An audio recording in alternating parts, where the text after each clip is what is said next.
Welcome to the Emotional Eating Unwrapped podcast. I'm your host, Alana Kessler, an emotional eating and weight loss coach for women looking to fall in love with eating, create healthy attachments with food, and lose weight sustainably. Hello and welcome to another new episode of Emotional Eating Unwrapped. I'm your host, Alana Kessler, and I absolutely love today's episode. Today's episode is something I've wanted to talk about for a while. It's not dramatic. It's not super emotional, but it is deeply, deeply connected to why so many of us end up in a food spiral at the end of the day. And I am talking about decision fatigue.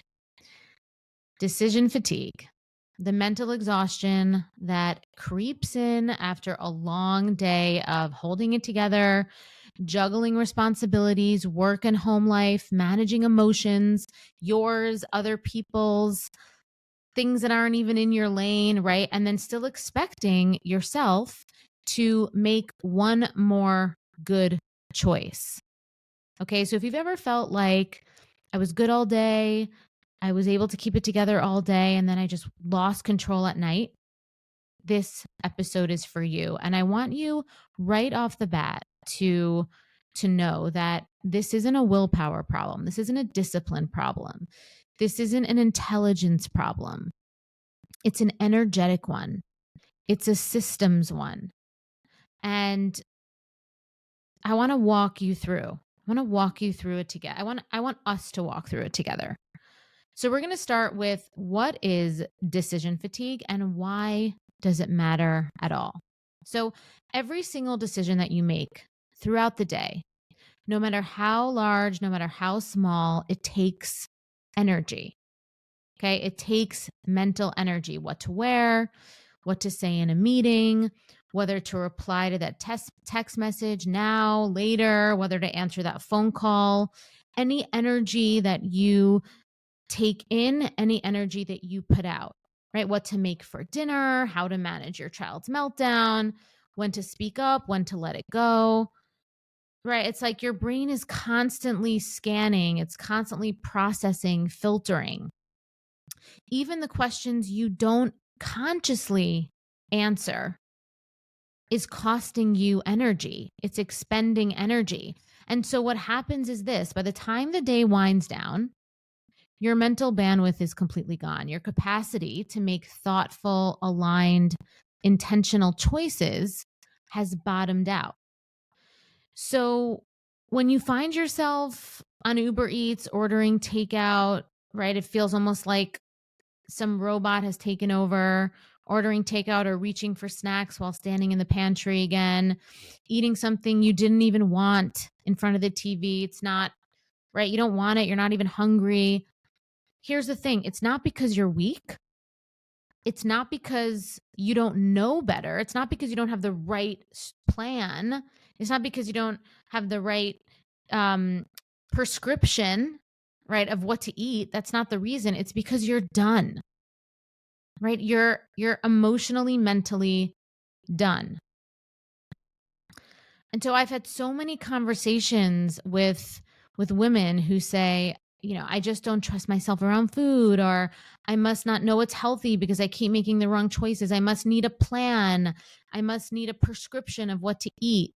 You know, it must be me, right? I must be my own. I just can't, I don't have control. I'm just not the kind of person that, you know, the food is too powerful. But here's the thing: decision fatigue is not about food.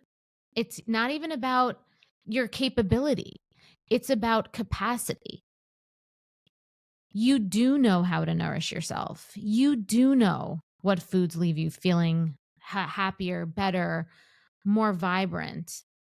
But at the end of the day, when your brain has made hundreds, maybe even thousands of other decisions, micro decisions, it physiologically does not have the energy left to even care about what's best, right? It wants fast. It wants easy. What gives relief? And that's not a character flaw. That's biology. So If you're constantly saying, why can't I make better choices? I want you to reframe it as, how can I make fewer decisions in my day? How can I create better boundaries with my energy so that I'm not processing and filtering a bazillion things that isn't my responsibility to do, right? Like, why am I like, I love the phrase, not my circus, not my monkeys. I say it all the time, right? Something comes into my energetic sphere and I'm going to be like, yeah, no, not my circus, not my monkeys, right? It's like, I don't use my processing power for that, because the issue isn't your willpower when it comes to this. It's the weight of all the choices that you're taking on, that you're trying to carry alone. So, how do we reduce decision fatigue around food without more rules? Okay, without more rules, because let's be clear, this isn't about food itself, and this isn't about adding more restriction or rigidity. This is about emotional support, right? It's about structural lifestyle support. And it's about creating that support and plugging into that support before you hit the wall. So, actually, what you need isn't a prescription or something to follow. What you need is to grow the ability to forward think so that you're prepared. So, here's what that might look like, right? A simple rotation of go-to easy meals that you have, right? Stocking your kitchen with foods that feel good in your body and require minimal thought, right? Having default options for nights when cooking is not happening, right? So it's so funny because people are always asking me for fun recipes, and because they're so busy and they have no time. And I'm like, why would you want a recipe for that? Right? Like, why do you even want to follow any kind of recipe? What you really want is a rotation of go-to meals. You just want like someone to tell you what to put in a bowl, what to put in a, so you don't have to think about what vegetables or what this. You don't want a recipe. You don't want to be measuring stuff, right? That's annoying. We don't have time for that. That creates more thinking. Okay, so if you have a simple rotation of go-to meals, you stock your kitchen with your food preferences, your what I like to call safe foods, having default options for nights when cooking is not just happening. I happen to have in my mentorship, I have a tool called the Sober Eating Meal Guide and Template. And this is actually something that you get access to when you're in the reprogramming phase of my mentorship. And it is an entire spreadsheet and an entire toolkit of exactly this: a simple rotation of go-to meals, not a rigid meal plan, just a loose rhythm, right? Like a loose rhythm, but it gives you multiple options to plug in for different types of meals so that you're not having the same meal again, right? That's the problem with a recipe or meal plans. It's like you just have to follow those specific things. But my meal guide and template actually gives you multiple options for different sections of the meal so that you can eat the same type of meal, but it feels fresh every time. Okay. So this is something that I think is super, super important, because this meal guide and template and this instruction that I'm giving you, it's not a rule, it's an anchor. It's an anchor. You're not trying to control yourself or follow, again, a guide with no flexibility, right? You're not trying to add more things you have to do. You're trying to lighten the load for your future self. And that's not lazy. That's wise. That's not lazy. That's wise. Okay. And also it can be exciting. That means you can be eating things that are fresh all the time. It feels fresh, even though it's probably the same type of meal. Okay. And so one of the big mindset shifts that I made specifically, and that I work with every single woman that I coach, is this mindset.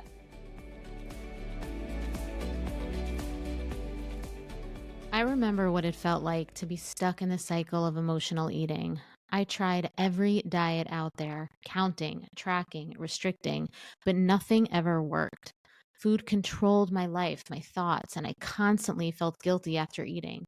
But once I learned how to heal the emotional triggers behind my eating and trust my body, everything changed.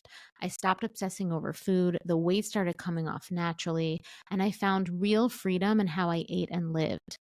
So, I created the Sober Eating year-long mentorship to help other women experience the same transformation. So you can stop battling with food, you can lose weight without deprivation, and you can feel confident in your body again. In this mentorship, you'll have access to my proven nervous system rewiring method. You'll have access to live coaching with me, weekly accountability, and a community of women who truly understand your journey. You'll also have free access to my signature programs, the Emotional Eating Solution and Decoding Permanent Weight Loss, valued at $2,000. Click the link in the show notes to explore the mentorship today. You don't have to do this alone. I'll be right there with you every step of the way.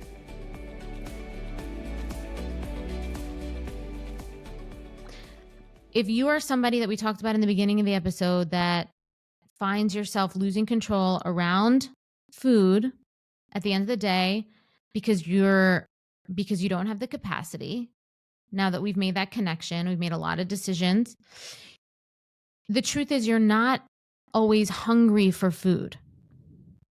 You're hungry for relief and for something that lets you exhale. And this is the crux of emotional eating. Oftentimes, emotional eating isn't about being powerless around food. It's the fact that we're using the eating experience and food to give us something. Usually it's relief, rest, something that allows us to just feel, this ability to just let go, exhale. So when we spend our days making all these decisions and we don't have the anchors there to help us that we've prepared for in advance, your nervous system is still buzzing. You don't have the resilience of the anchors yet. And so of course you're going to reach for the thing that feels fast, easy, and comforting. Right? Of course you're going to do that. So what if we started thinking about other ways to find that relief, that rest, and that sense of resolution and feeling of letting go? Right? No elaborate routines. So many of these other programs, you have to it's crazy elaborate routines. But really, oftentimes what you need is just awareness and just tiny acts of pause. In addition to the meal guide template and having something like that in your life, right? Maybe you can take a hot shower. Maybe you can just lie down in a dark room. I sometimes just literally lie down in a dark room. Like I will feel that energy of nervous system buzzing, knowing that, I feel that urgency to go and get something to eat. And I recognize that as not having a lot of capacity. And I will literally just go close the lights, lay on the floor or the couch and just rest, right? And just wait for the energy to pass. And sometimes it doesn't pass. I just expanded my capacity to hold it. And this is something that you have to practice doing because you're still going to want to probably reach for the food. You have to train your nervous system to not need food. We can't bypass that part, right? There's no magic PDF. There's no magic module that's going to do that part for us. Okay. And so that is the thing that we have to accept if we are going to heal, that we have to actually change the behavior to have a different outcome. And at first it's going to feel like a heavy lift, and eventually it's going to feel like a less heavy lift. Okay, so other options are, like I said, a hot shower, lying down in a dark room, stepping outside for like a few minutes of quiet, right? Putting on a playlist, doing nothing. Because at the end of the day, your body is just craving rest, and food has become the shortcut. Food has become the shortcut. So when you give yourself real restoration and your nervous system starts to, process that and receive that as the reset, food won't carry the emotional weight anymore. But it's a practice. It's 100% a practice, right? You're going to feel the desire to go for food, and that pause and pivot is major. But you got to start doing the pause and pivot for it to become your natural default setting. Okay, so before we end, just to wrap, the problem with this type of behavior with eating isn't that you lack willpower, most likely, right? It's really not. It's that you're overwhelmed by the decisions that you're subconsciously and consciously making throughout the day, the micro decisions, the micro energy that you're absorbing, that you're giving, and you're not clocking that as something that is a currency. And so the more exhausted you are, the harder it's going to be to make mindful choices, the harder it's going to be to choose that pause and pivot. Not because you're weak, but because your nervous system is tapped out, like we said. So you don't need to try harder. You don't need to get a more rigid prescription of how to eat. You don't need to count calories and macros. Think about that. When you're counting, that's decision. That's why it doesn't work. Because counting is a micro decision. Counting is a micro decision. You need a system that supports you. You need an eating system that's flexible, and you need routines that support you. Gentle structure, thoughtful prep, rest built into your day before food becomes your only source of relief.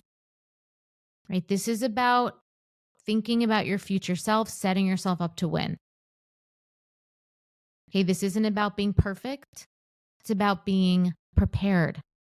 Okay, and it's about being honest with yourself about what is actually hungry, about what's actually asking to be fed, right? Which is your desire to feel an emotional, relaxed reset. Okay, you're not failing, you're just tired. And you're allowed to create a life that makes it easier to choose what feels good, especially on hard days. But you have to build it. You have to create it. You have to do it. All right. But I know you can, because you're listening to this. So I know that you want to. And you know that I'm here for you. You know that you can always join the mentorship at any point. Love to have you there with the supportive group of women. And so, yeah, that is all for the episode for today. Thank you so much for listening. Wherever you're listening, on YouTube, on Spotify, on Apple, please like us, subscribe. We love hearing from you. Leave us a comment. Happy to see anybody who loves the podcast and likes giving us a little love, a little shout. And until next time, I'm Alana, and thank you for listening to Emotional Eating Unwrapped.